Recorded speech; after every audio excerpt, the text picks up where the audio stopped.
Si quelqu'un t'a dit que t'occuper de toi et seulement de toi, c'était être égoïste, alors cette personne, elle a tout intérêt à ce que tu restes toute petite. Je vais te dire une vérité que personne ne t'a jamais appris. Cette vérité, elle va peut-être te mettre mal à l'aise, elle va être dérangeante et elle va souvent aller à contre-courant de la vie générale. Mais cette vérité, il est impératif que tu l'intègres le plus rapidement possible. Elle peut littéralement changer toute ta reconstruction. Cette vérité, c'est que tu dois devenir égoïste. Et non, je plaisante pas. Suis-moi, je t'explique pourquoi.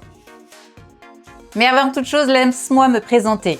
Moi, c'est Vanessa. Il y a quelques années, j'étais ce qu'on appelait plus couramment une victime de violence conjugale. Et aujourd'hui, je t'accompagne dans l'après-relation toxique. Pas pour parler de lui, non, pour parler de toi, juste toi. Et aujourd'hui, on va parler de la chose la plus importante de ta reconstruction. Toi, et seulement toi.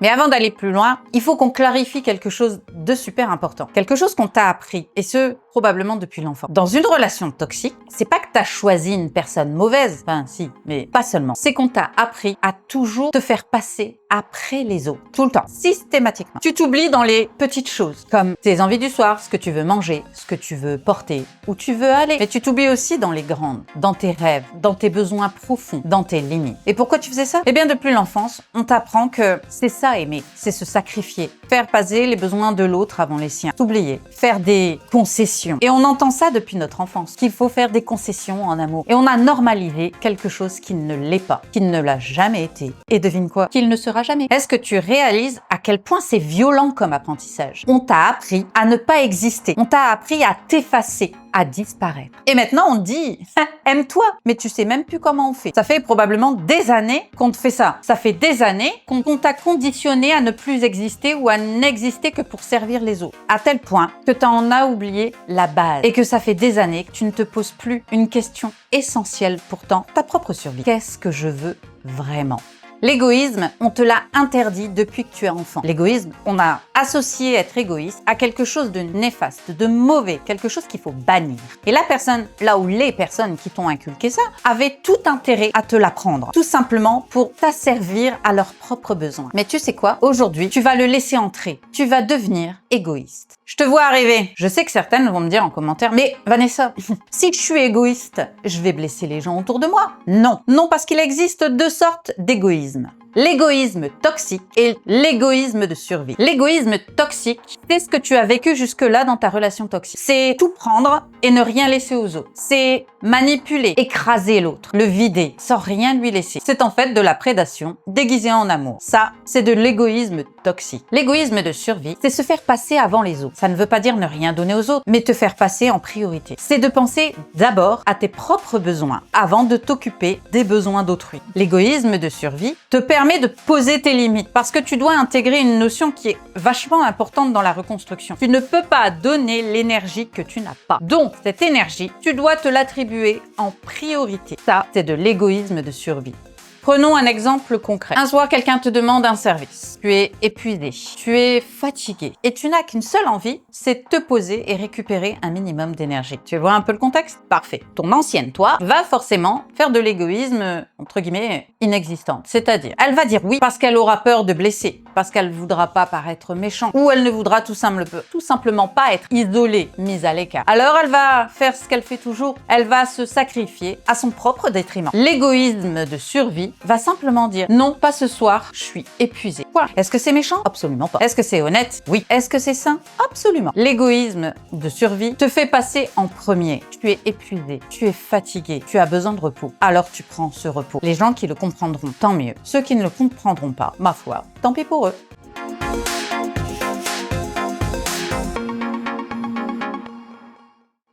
Alors concrètement, ça ressemble à quoi l'égoïsme de survie? Eh bien c'est simple. Je t'ai préparé 5 formes d'égoïsme de survie que tu vas devoir apprendre à mettre en pratique dès maintenant. Pas dans 6 mois, hein, non, maintenant. Le premier, c'est protéger ton énergie. Ton énergie est limitée. C'est pas un trou sans fin. C'est pas quelque chose que tu as en abondance. Après une relation toxique, ton énergie est souvent à sec, généralement à sec. Donc, tu es épuisé à un niveau que les personnes qui ne l'ont pas vécu ne peuvent même pas imaginer. Tu es épuisé nerveusement, émotionnellement et bien évidemment physiquement. Alors cette énergie, tu dois apprendre à la préserver. Vois ça comme une jauge. Quand il n'y en a plus, il n'y en a plus. Tu peux pas la ré-remplir en claquant des doigts. Donc, tu dois apprendre, et ce, immédiatement, à qui tu dois attribuer cette énergie en priorité et à qui tu dois le refuser. Et en tête de liste, c'est toi. Utilise ton énergie pour toi avant tout. Les autres, peu importe qui,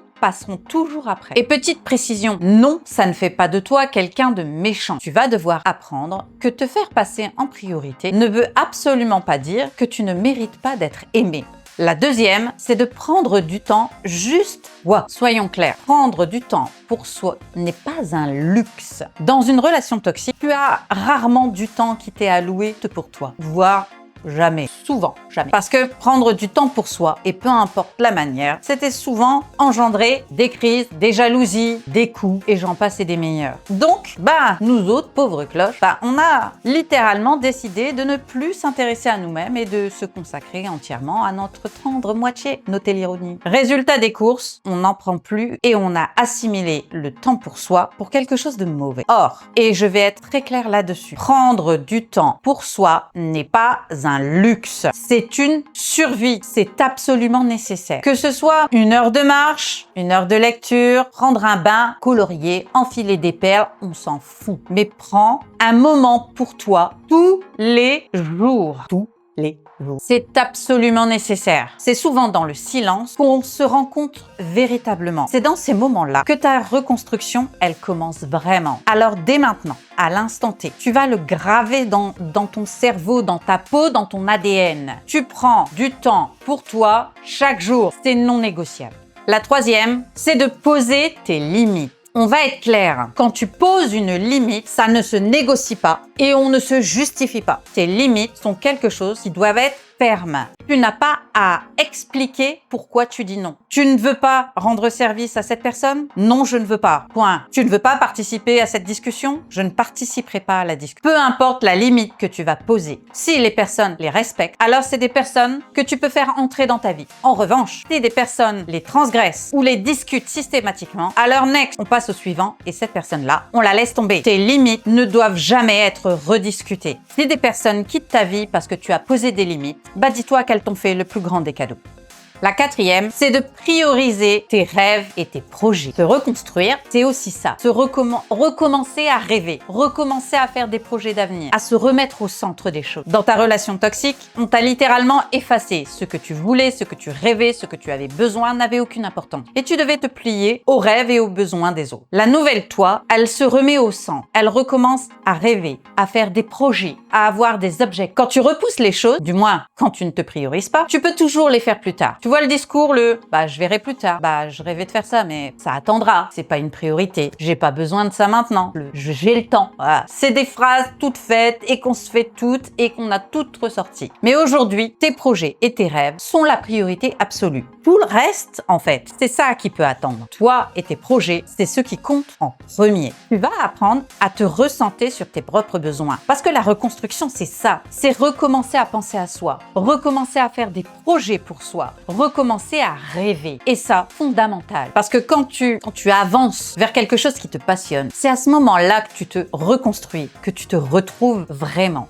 Le cinquième égoïsme, c'est que tu choisis qui entre dans ta vie. Et là, on va être cash. Bon, je suis toujours cash, vous me direz. Mais ça, tu dois vraiment le mettre en pratique également tout de suite. Tu choisis qui fait partie de ton monde, qui fait partie de ton entourage. Tu ne subis plus les amitiés ou les connaissances. Tu ne prends pas ce qui vient. Tu te payes le luxe de choisir qui tu veux autour de toi et qui tu ne veux pas. Et ça, il faut le mettre en pratique tout de suite. Au début, ça fait peur. On se dit, je vais être seule. Ouais, mais si je ne parle plus, rien, j'aurais plus personne, on s'en fout. On fait table rase et on recommence de zéro. La qualité doit primer sur la quantité. N'aie pas peur d'être seul un moment. Tu devrais plutôt avoir peur d'avoir des personnes toxiques autour de toi qui vont ralentir, voire annuler ta reconstruction. T'entourer de personnes que tu auras choisies, c'est privilégier la qualité à la quantité. Et ça, crois-moi, ça n'a pas de prix. Donc, paye-toi ce luxe ultime, c'est de choisir. Maintenant, je veux qu'on parle de quelque chose qu'on a toutes ressenti, du moins au début, la culpabilité. Tu sais, cette petite voix qui te dit « Bah ouais, mais si je fais ça, on va dire que je suis égoïste, je vais devenir une mauvaise personne, on va me détester. » Tu vois un peu le discours? Et ça, c'est tout ce que tu as entendu toute ta vie, de toutes ces personnes qui, eux, avaient intérêt à ce que tu les fasses passer avant toi. Toutes ces personnes qui voulaient que tu ne sois jamais égoïste, parce que eux, ils avaient un intérêt précis là-dedans, t'asservir à leur propre cause. Cette culpabilité, c'est normal. C'est difficile de changer un état d'esprit et ça ne se fait pas en un claquement de doigts. Mais il faut savoir se faire violent. Cette culpabilité, c'est une illusion. Tu mérites de te faire passer avant les autres. Tu mérites d'être égoïste et de faire passer tes propres besoins avant ceux des autres. Tu as vécu suffisamment de choses pour te payer ce luxe. Être égoïste, c'est pas être une mauvaise personne. Être égoïste, c'est te faire passer en priorité. Et ça, c'est primordial. C'est une question de survie. Regarde, jusque-là, t'as fait passer les autres avant toi. Et qu'est-ce que t'as récolté?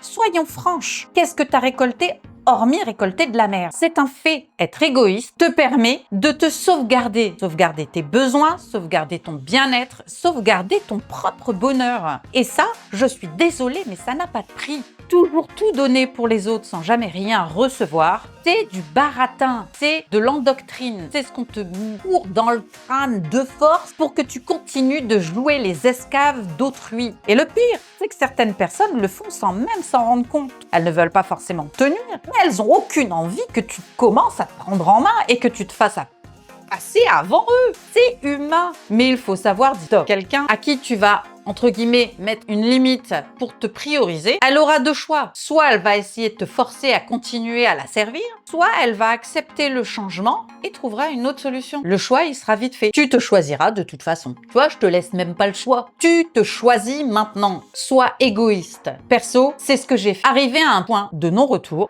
je me suis réveillée et j'ai décidé d'être égoïste, de ne penser qu'à moi, qu'à ce que j'avais besoin et ce qui était bon pour moi. Et c'est précisément à cet instant que j'ai rencontré Eric. C'est au moment où j'ai décidé d'être égoïste que ma vie s'est remise sur les bonnes rails et que le bonheur m'est arrivé de plein fouet, sans prévenir, sans que je m'y attende, sans que j'y travaille. Quand j'ai décidé de me faire passer avant les autres, ma vie s'est littéralement transformée, métamorphosée. Un vrai miracle. Ce que je veux que tu retiennes de cette vidéo, c'est que être égoïste, c'est pas une mauvaise chose. Contrairement à ce qu'on nous a inculqué toute notre vie. Être égoïste, c'est simplement faire passer ses propres besoins avant les besoins d'autrui. C'est affirmer que tu existes, que tu es là et que tu mérites de bonnes choses dans ta vie. C'est accepter de ne pas pouvoir toujours tout donner aux autres et de refuser dorénavant de donner sans jamais rien recevoir. Ça, c'est, tu sais, ce dicton qui dit « on donne pas pour recevoir ». Peau de balle, bien sûr que tu donnes pour recevoir. Si ça ne va que dans un sens, c'est du toxique. Et c'est pareil pour toi. Je ne te dis pas de ne plus rien faire pour personne. Simplement, de faire les choses d'abord pour toi et ensuite envisager à qui tu peux faire plaisir. C'est ça, l'égoïsme de survie. C'est de ne plus jamais oublier, ne plus jamais s'effacer et ne plus jamais faire passer les autres avant soi. Ça doit devenir ton mantra. Ça doit être une constante. Et ce, tout au long de ta vie, pas seulement de ta reconstruction. Vois ta vie comme une jauge. Tu dois utiliser d'abord pour toi et ce qui reste est pour les autres et pas dans l'autre sens. Si cette vidéo t'a parlé, alors je veux que tu fasses un truc pour moi. Je veux que tu me mettes en commentaire une limite que tu vas mettre en place cette semaine. La première étape, la première chose pour enfin devenir égoïste et penser à toi. Mets-moi ça en commentaire. Et si tu veux aller encore plus loin, n'hésite pas à prendre rendez-vous pour un coaching d'accompagnement personnalisé où je t'accompagne tout au long de ta reconstruction, où je vais t'aider à enfin te redécouvrir et devenir celle que toi, t'as choisi. Je te mets le lien en description, alors n'hésite pas, prends rendez-vous dès maintenant. Et si ça n'est pas encore fait, je compte sur toi pour t'abonner à la chaîne. Pour toi, c'est gratuit, mais pour moi, c'est super important. Alors je compte sur toi et sur ton soutien. Et n'oublie pas de partager la chaîne parmi tes contacts, parce que plus tu partageras et plus on pourra aider des femmes à travers le monde. Et ça, c'est plutôt cool. Alors n'oublie pas, on s'abonne, on like et on partage la chaîne parmi ses contacts. Et n'oublie pas la petite cloche, histoire d'être averti de toutes les nouvelles vidéos en temps réel. Et n'oublie pas que tu ne survis pas, tu renais. Et quant à moi, bien ma foi, je te dis à très bientôt dans une prochaine vidéo. Bye!